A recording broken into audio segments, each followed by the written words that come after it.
अस्सलाम वालेकुम। आज की इस वीडियो में इंडिया की एक ऐसी मूवी के बारे में बात करेंगे जो all time cult classic movies की लिस्ट में अगर रैंक किया जाए तो लाजमी बात है टॉप 10 में ये कहीं पे लाइक कर रही होगी। आपने इस टॉपिक पे तो बेशुमार वीडियोस देखी होंगी, मूवीज देखी होंगी जिसमें एक भाई पुलिस वाला और दूसरा चोर बन गया, डकैत बन गया। ये भी इसी तरह की कहानी है जिसमें एक भाई पुलिस वाला और दूसरा गैंगस्टर और बिजनेसमैन बन जाता है। लेकिन इस टॉपिक में जितनी भी आज तक मूवीज बनी हैं उन सब की रेटिंग में लाजमी बात है ये top of the top movie है। हम बात कर रहे हैं सन 1975 में आई मूवी दीवार की, और ये वही मूवी है जिसने अमिताभ बच्चन का कैरियर उठाकर पीक पे पहुंचा दिया था। और इस मूवी ने एक ऐसी छाप छोड़ी जिसके डायलॉग्स आज भी लोगों को याद हैं। बेशुमार इसके तारीखी डायलॉग्स हैं और इसके जो डायलॉग्स हैं सोने के हरूफ से लिखे जाने के काबिल हैं। बेशक 1975 में एक बहुत बड़ी मेगा हिट मूवी आई थी जिसका नाम शोले भी था। शोले बेशक बिजनेस पॉइंट ऑफ व्यू से इस दीवार मूवी के आगे पहुंच गई थी, लेकिन मेरी पर्सनल तौर पे जो दोनों में से फेवरेट मूवी है वो दीवार है। इसकी रीज़न क्या है? इसकी रीज़न ये है कि यश चोपड़ा की डायरेक्शन में बनाई गई मूवी। एक तो इस मूवी का सीक्वेंस मुझे बहुत पसंद है, दूसरा इसकी कैमरा डायरेक्शन और डायलॉग डिलीवरी, जो डायलॉग्स लिख दिए गए हैं वो इतने शानदार है कि आज की नस्ल को भी इसके लाजमी डायलॉग याद होंगे। तो स्टोरी की थोड़ी सी बात कर ली जाए तो कहानी स्टार्ट होती है, ये बेसिकली दो भाई हैं।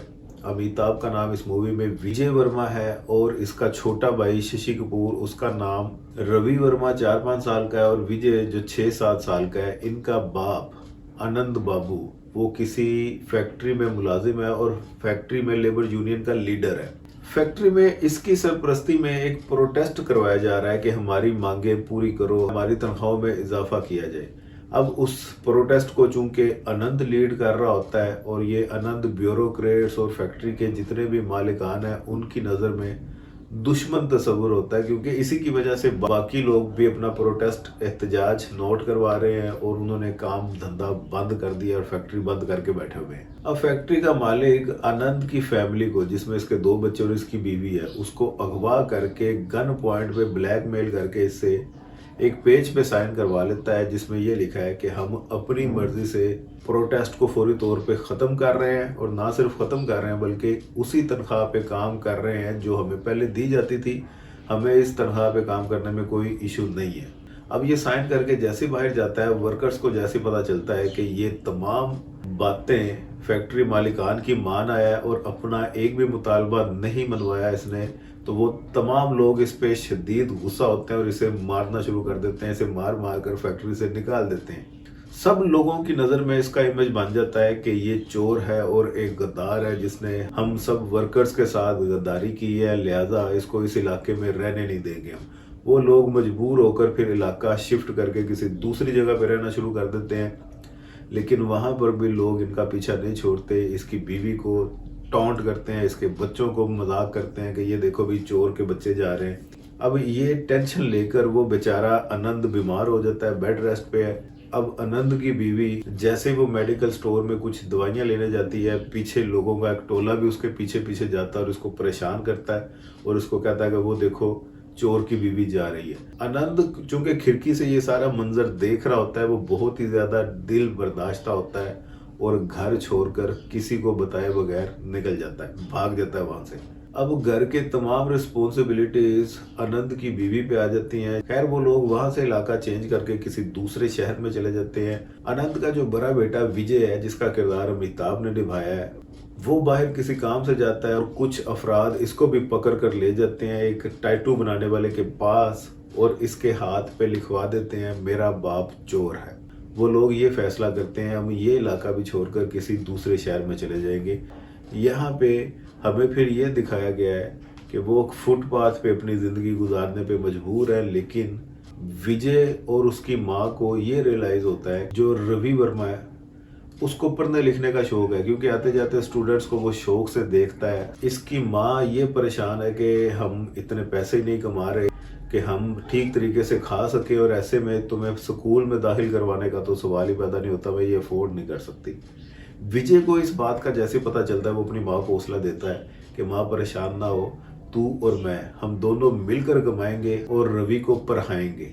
यहाँ पे फिर वो दोनों मेहनत मुशक्कत स्टार्ट कर देते हैं और यहाँ से दिखाया गया है कि विजय किस तरीके से इस छोटी सी उम्र में इसके सर पर रिस्पॉन्सिबिलिटीज आ गई और उसने वो परेशानियाँ देखी हैं जो आम तौर पे बच्चे नहीं देखते। अब इसने शूज़ पॉलिश करना शुरू कर दिए और इसकी माँ ने एक जगह फैक्ट्री में ईंटें उठाने का काम करना शुरू कर दिया। बहुत बड़ी कोई बिल्डिंग बन रही है, वहाँ पे ये ईंटें उठा कर देती है और इसको डेली बेसिस पे तनख्वाह मिल जाती है जिससे ये लोग गुजारा करते हैं। और दूसरा, वो जो शूज़ पॉलिश करना शुरू कर दिए हैं, एक दिन एक ऐसा कस्टमर आता है जो शूज़ पॉलिश करवाने के बाद पैसे ज़मीन पे फेंक देता है। खैर, दूसरी तरफ उसकी माँ जिस तरह अजियत के साथ और परेशानी के साथ इतनी टफ जॉब कर रही है ईंटें उठाने की और बोझ उठाने की, वो बीच में एक आधी बार गिर जाती है जिससे कुछ ईंटें टूट जाती हैं। ठेकेदार को ये लगता है कि ये एक तो बोझ ठीक तरीके से उठा नहीं पा रही और दूसरा ये हमारा नुकसान भी कर रही है। इस वजह से वो उस औरत को वहाँ से जॉब से निकाल देता है। अब ये कोई डिफरेंट जॉब शुरू कर लेती है और वहाँ पे नए सिरे से मुसीबतें शुरू हो जाती हैं। खैर, इसी चक्कर में दोनों मिलकर जॉब कर रहे हैं और रवि पढ़ता जा रहा है। इनका बचपन गुजर जाता है और टाइम स्पीड से आगे गुजरता है। रवि और विजय अब जवान हो चुके हैं। अब रवि ने ग्रेजुएशन कंप्लीट कर ली है। वो जगह जगह पे नौकरियों के लिए अप्लाई कर रहा है लेकिन उसको कहीं पे नौकरी नहीं मिल रही। अब यहाँ पे हमें ये दिखाया गया है कि विजय ही है जो अपनी माँ को और छोटे भाई को पाल रहा है। तमाम उसकी स्टडी के एक्सपेंसेस विजय ने बर्दाश्त किए हैं। खैर, विजय जहाँ पे काम करता है वहाँ पे तमाम कुलियों से, तमाम वर्कर से भत्ता लेने का रिवाज है और ये सावंत के कुछ आदमी हैं जो इन वर्कर से भत्ता लेते हैं।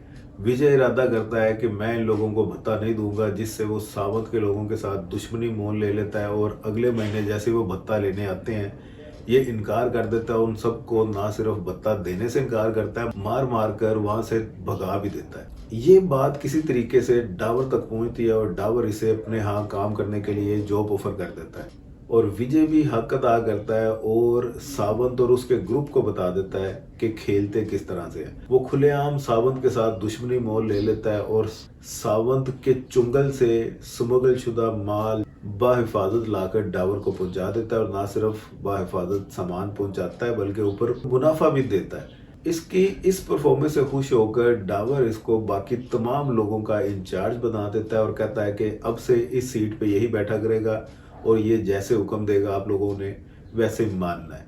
अब डावर के वर्कर्स जो कि कई सालों से डावर के साथ अटैच हैं वो इससे बहुत जेलस होते हैं कि ये भी कल का छोकरा है और डावर इसको हमारे ऊपर प्रेफर कर रहा है। हम जो इतने सालों की मेहनत है हमारी, हमें सीनियरिटी वाइज भी अगर देखा जाए तो लीडर इसकी बजाय हम में से कोई होना चाहिए, लेकिन डावर इसको प्रेफर कर रहा है। और दूसरी तरफ विजय ने भी ये प्रूव किया है कि मैं इस काबिल हूँ जो ये इतनी बड़ी सीट और जिम्मेदारी संभाल सकता हूँ। अब ये रातों रात इतना अमीर बन जाता है कि ये एक बहुत आलीशान बंगला खरीदता है और अपने छोटे भाई और अपनी माँ को उस बंगले में शिफ्ट करता है। अब ये इतना आलीशान बंगला देखकर उसकी माँ परेशान हो जाती है और अपने बेटे से पूछती है कि बेटा विजय, मुझे ये बताओ कि तुम कोई ऐसा काम तो नहीं कर रहे जो तुम्हें नहीं करना चाहिए। विजय कहता है कि मैं कोई ऐसा गलत काम नहीं कर रहा। बाई चांस इसका छोटा भाई जो कई जगह पे नौकरी के लिए अप्लाई कर चुका है और हर बार नाकाम होता है, कभी इंटरव्यू से रह जाता है, कभी इसके पास सिफारिश नहीं है, इस वजह से ये आज तक नौकरी नहीं कर सका, लेकिन बाई चांस पुलिस में अप्लाई करता है और पुलिस में इसकी नौकरी हो जाती है। अब विजय ने टाइमिंग चेक कीजिए, अब विजय ने डावर के पास नौकरी ज्वाइन कर ली है और यहाँ पे ये पुलिस की नौकरी इसने शुरू कर दी है। खैर, इसी तरह रूटीन गुजरती जाती है। रवि अपनी ट्रेनिंग कंप्लीट कर जैसे ही नौकरी ज्वाइन करता है, इसको जो पहला ही केस मिलता है वो इसी के अपने भाई का होता है। ये सुनकर बहुत हैरान हो जाता है कि ये तो मेरा भाई है। अपने बॉस को मना कर देता है कि मैं ये केस नहीं लड़ सकता क्योंकि ये मेरा भाई है, इसी ने बाप बन के मुझे पाला है। मैं आज जो इस मुकाम पे पहुंचा अपने भाई की वजह से पहुंचा, मैं उसके खिलाफ नहीं जा सकता। सिचुएशन आप चेक करें, क्या उन्होंने फिल्मी सिचुएशन बना दी है। और ये मैं आपको लिटरली बता रहा हूँ कि सीन 1 से लेकर एंड तक कोई भी ऐसा सीन नहीं है जो आपको बोर करेगा। लबालब डायलॉग से ये मूवी भरी हुई है और इसके डायलॉग भी सुनने से ताल्लुक़ रखते हैं। खैर, रवि का बॉस इसको मशवरा देता है कि बेटा ये मौके कुदरत हर किसी को नहीं देती। अगर तुम्हें ये मौका मिला है कानून की सेवा करने का तो तुम्हें इस वक्त लाजमी ये केस लेना चाहिए और पूरी दुनिया को बता देना चाहिए कि कानून की नज़र में सब बराबर है। खैर, रवि उनका केस ले लेता है और दूसरी तरफ ये दिखाया गया है कि विजय ने एक बहुत बड़ी बिल्डिंग, बहुत आलीशान बिल्डिंग खरीद लिया और वो बिल्डिंग अपनी माँ को तोहफा देने के लिए जा रहा है। अब ये बिल्डिंग के कागजात अपनी जेब में डालता है और अपनी माँ को ये खुशखबरी देने जाता है कि ये मैंने तुम्हारे लिए एक पूरी बिल्डिंग खरीद लिया। दूसरी तरफ टाइमिंग चेक करें, रवि अपने भाई के खिलाफ वारंट ले आया। रवि अब ये फैसला करता है कि वो विजय के साथ अब मजीद नहीं रह सकता। अब उसकी माँ भी रवि के साथ चल बढ़ती है। ये देखकर विजय बहुत हैरान होता है, कहता है कि मैं माँ सारा कुछ आप लोगों की वजह से तो कर रहा था और आप लोग अब मुझे छोड़ के क्यों जा रहे हैं। उसकी माँ कहती है कि नहीं भी, बुराई हमेशा बुराई ही होती है, उसको मैं कभी भी सपोर्ट नहीं करूँगी। मैंने तुमसे कभी भी ये डिमांड नहीं की थी कि मुझे एक आलीशान महल चाहिए और मुझे ऐशो इशरत की ज़िंदगी चाहिए। अब ये अकेला रह जाता है, तन्हाई में ज़िंदगी गुजार रहा है, इसकी रातों की नींदें हराम हो गई हैं, लेकिन ये दौलत कमाना इसने शुरू कर दी है। दौलत इसके पास ऐसे आ रही है कि ये बहुत ही जल्द अमीर तरीन आदमियों की लिस्ट में अपना नाम पैदा कर लेता है। अब इसकी जुदाई के दुख में इसकी माँ बीमार रहना शुरू हो गई है। दूसरी तरफ रवि ने पूरे इलाके में नाका लगवा दिया है कि जहाँ कहीं भी डाबर, उसके आदमी और मेरा भाई आप लोगों को नजर आए, उसे फौरी तौर पर अरेस्ट करके कानून के हवाले कर दिया जाए। अब यहाँ पे भी एक सिचुएशन आप चेक करें, रवि की माँ बीमार हो गई है और बीमार होकर वो विजय विजय पुकार रही है कि एक बार विजय की झलक देख ले, विजय से मुलाकात कर ले तो ये बीमारी उसकी ख़त्म हो सकती है। यहाँ पे रवि की मजबूरी दिखाई गई है कि एक तरफ उसने खुद ही पूरे शहर में नाका लगवाया विजय के खिलाफ कि जहाँ पे मिले उसको गिरफ्तार कर ले, और दूसरी तरफ इसकी माँ है जिसकी कंडीशन इससे देखी नहीं जा रही और उसको भी पता है कि विजय से अगर ये मिल लेगी तो इसकी तबीयत ठीक हो जाएगी, लेकिन वो अब मिलवा नहीं सकता, वो एक इम्तिहान में फंसा पड़ा है। खैर, विजय को जैसे पता चलता है उसकी माँ बीमार है, वो जिंदगी में पहली दफ़ा मंदिर की सीढ़ियाँ चढ़कर भगवान के पास जाता है और उससे प्रार्थना करता है कि मेरी माँ को जल्द ठीक किया जाए। आज तक ये मंदिर की सीढ़ियाँ नहीं चढ़ा और भगवान के साथ इसकी एक जंग चल रही थी और ये कहता है कि मैं किसी भगवान को नहीं मानता, क्योंकि अगर भगवान होता जहाँ पे एक तरफ इतने अमीर तरीन लोग हैं, इतनी ऐशो इशरत की ज़िंदगी गुजार रहे हैं, मैंने अपना बचपन किन मुसीबतों और परेशानियों में गुजारा है, क्या भगवान को नज़र नहीं आ रहा था? उसने मुझे सपोर्ट क्यों नहीं किया?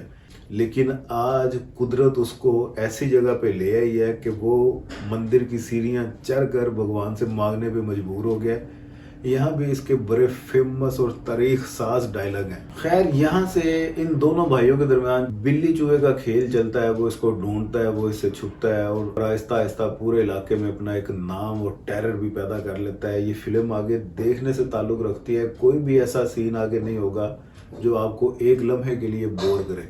ये सावंत के आदमियों से दुश्मनी लेता है, सावंत की जगह डाबर का एक नाम पूरे इलाके में ज़्यादा मशहूर हो जाता है और लोग कहते हैं कि बिजनेस में डाबर इस टाइम टॉप पे जा रहा है। विजय ने अपनी एक गर्लफ्रेंड बना लिया है जिससे बहुत जल्द ये शादी भी करने वाला है, लेकिन सावंत विजय को ढूंढता ढूंढता किसी तरीके से विजय को मार देना चाहता है, क्योंकि इसने सावंत के साथ ना सिर्फ गद्दारी की है, ना सिर्फ दुश्मनी की है, बल्कि सावंत पे रिवर्स अटैक करना शुरू कर दिया। जो उसकी स्ट्रेटजीज थी, इसने उन्हीं स्ट्रेटजीज को अडॉप्ट करके उससे माल छीन कर अपने पास अपने कब्जे में लेना शुरू कर दिया। ये चीज़ सावंत को बर्दाश्त नहीं है और सावंत ने इरादा कर लिया है कि विजय को मार देगा। अब पुलिस भी विजय के पीछे है, सावंत और उसके आदमी भी विजय के पीछे हैं। अब इसने उन दोनों लोगों से बचना है और यहाँ पे आगे क्या सिचुएशन क्रिएट हो जाती है ये आप देखेंगे तो आपको मज़ा आएगा।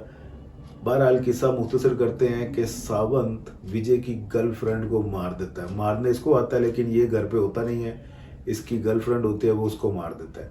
विजय को जैसे पता चलता है कि सावंत ने ये हरकत की है, अब वो सावंत से बदला लेने के लिए निकलता है और किसी तरीके से सावंत को और उसके पूरे ग्रुप को मार देता है और खुद को ये इरादा करता है कि अब मैं कानून के हवाले कर दूंगा। अब सावंत और उसके ग्रुप के दरमियान इसकी जो फायरिंग दिखाई है उसमें ये खुद भी जख्मी हो जाता है और इसको बुलेट्स लगी हैं। आज से पहले जितनी भी इसने डेंजरस सिचुएशंस को फेस किया है, इसके पास इसका एक बिल्ला नंबर 786 था।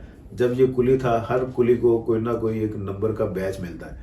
इसका नंबर बड़ा यूनिक था। रहीम चाचा इसको कहते थे कि बेटा ये हम मुसलमानों के नज़दीक बड़ा मोतबर नंबर समझा जाता है, इसका मतलब है बिस्मिल्लाह। तो तुम्हारे पास अगर ये नंबर है तो इसको अपने पास संभाल कर रखना। वही बिल्ला इसका लकी चार्म था।